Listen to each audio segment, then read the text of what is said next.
আজকে বিপিএল এর এই খুলনা টাইগার্স এবং ঢাকা ক্যাপিটালস এর ম্যাচে ঢাকা ক্যাপিটালস শুরুতেই খুব দুর্দান্ত শুরু করে।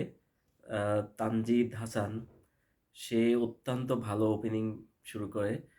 সাথে লিটন দাস, আসলে দাস বলা যায় না, লিটন ডাক নামে পরিচিত।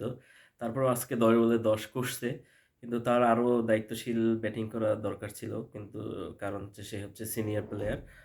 এদিকে খুলনা টাইগার্সের যে বলার হাসান মাহমুদ অত্যন্ত ভালো বল করছে।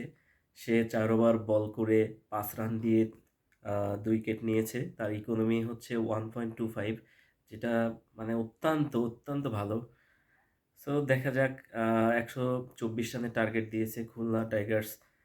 এটা কি কত কম সময়ে এবং কত বল থাকতে জিতে যায়।